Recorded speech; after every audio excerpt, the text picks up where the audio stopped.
Tonight, locked out by rising house prices. The real story of the casualties of the property boom. It just shows how difficult it is as a first-time buyer. You can't grow up, you can't move out, you can't get your own independence. The people leaving the country to find their first home. Well, I've got £120,000 to spend, so I should be able to find somewhere out here. And hope for those prepared to look in the right place. I truly believe that it's a great time for first-time buyers to buy now. Real Story with Fiona Bruce. Good evening. Welcome to a new series of Real Story. According to a leading building society, rising house prices mean the age of the average first-time buyer is now 34. Last month's budget, doubling the stamp duty threshold to £120,000, will have helped some. But in many places, first-time property costs more than that. So what can be done for the record number of people frozen out of the housing market? Tonight, Real Story follows 3 first-time buyers. Will they be able to get a foot on the property ladder?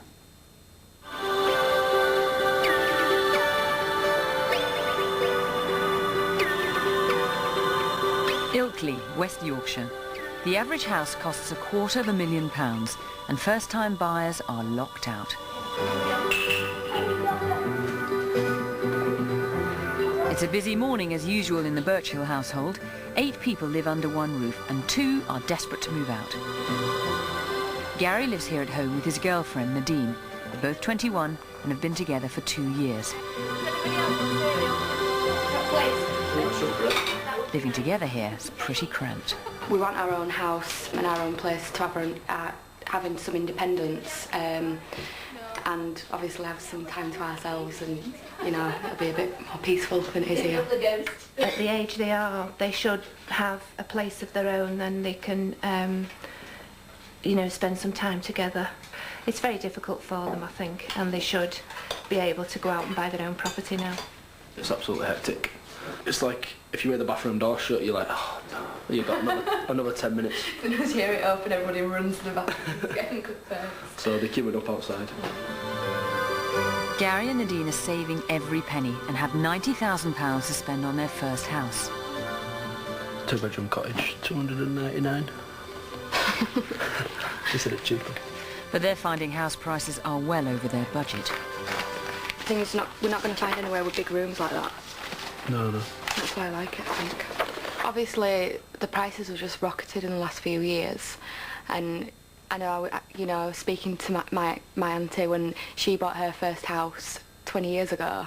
They bought it for what, 15 grand, a 2-bedroom cottage, and now we'll probably, if we're wanting to live in Ilkley or Belden, it's going to be way over 100 grand. We get to a stage now where we want a house. We want to be able to. It'll stop us from going out on the weekend because we'll have a house. We won't need to go out. And we'll just stop in and do the house up, and then you can look at it and say, look, it's your house. You can. I'll do it up. Ilkley has recently become one of the least accessible places in the UK to first-time buyers. But it's not much easier across the rest of the country. In a recent survey by the Halifax, 92% of all UK towns are too expensive for new buyers.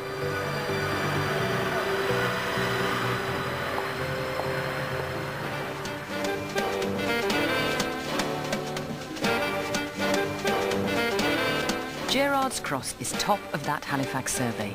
Here, first-time buyers have got it really tough. Like 24-year-old Richard Arundel.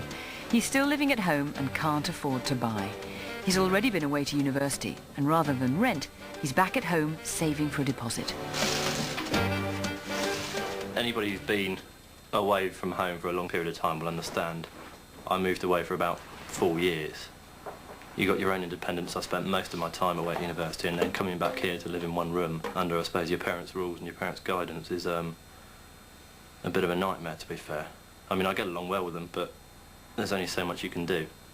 I think I'm desperate enough to move out to take on a mortgage. Cup of tea. Is the bacon on the grill? No. Hot? Throwing a lot of my salary at a mortgage does smack of desperation, but to be fair, I'm willing to do that at the moment to get my own independence and move out.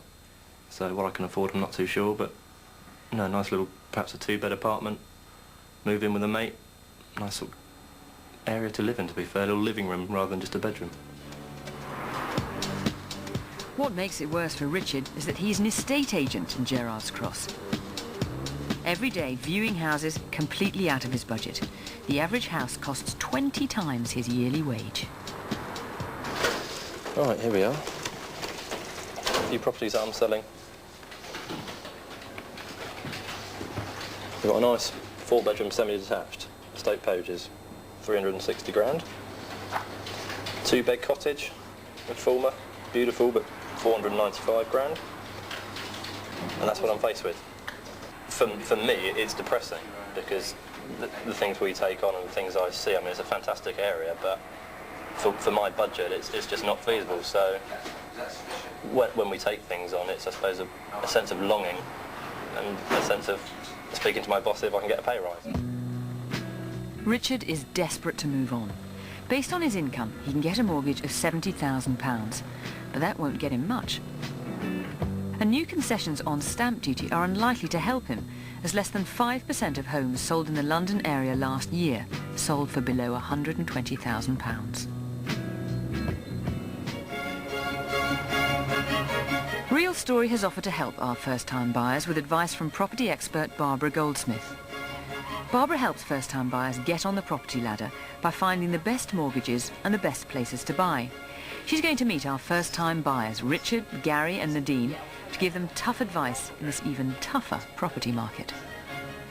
First-time buyers are the lifeblood. They're the new market. If first-time buyers don't move into an area, then that area may never, in fact, regenerate. So I think we should be encouraging first-time buyers to get on that ladder and to start to move up. Why is it so hard for first-time buyers? Well, I think it's hard because interest rates are so low, so it's made it possible for people to buy second and third houses, people buy to let, and also the quality of houses available is not very high, and the market's shrinking. So very difficult for first-time buyers to get into that market. Last month's budget raising the threshold of stamp duty looked like the lifeline first-time buyers were waiting for. Doubling it to 120,000. But Barbara thinks it doesn't go far enough. What can be done to help first-time buyers get on the property ladder? Well, the first thing I would recommend the government do is abolish stamp duty altogether. Rather than put it at a particular level, that really wouldn't do people in the South East any good, where their first property might cost them $200,000. So just get rid of it altogether for first-time buyers? For first-time buyers. Just give them a break.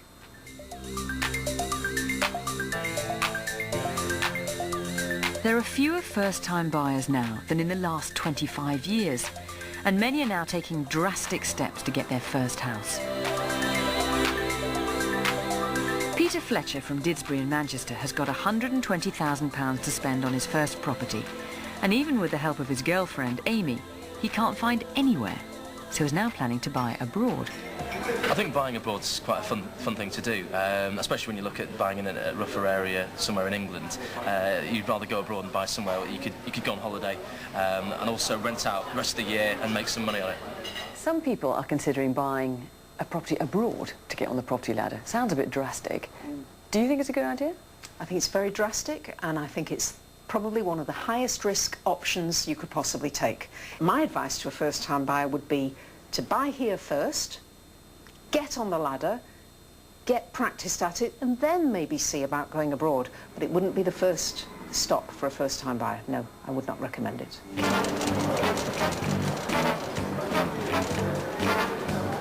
Peter feels that investing abroad is the only way to get on the property ladder. In a recent survey of first-time buyers, half said they too have considered buying their first house abroad. So Peter decides to go to southern Spain, a hotspot for the British tourist. Okay, thanks.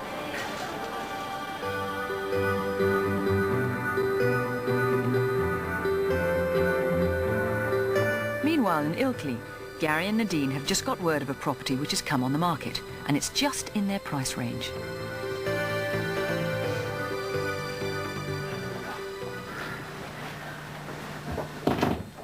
This is a lounge bedroom. Is that? Yeah. How much is that? This is 87. For the price, it's unbelievable.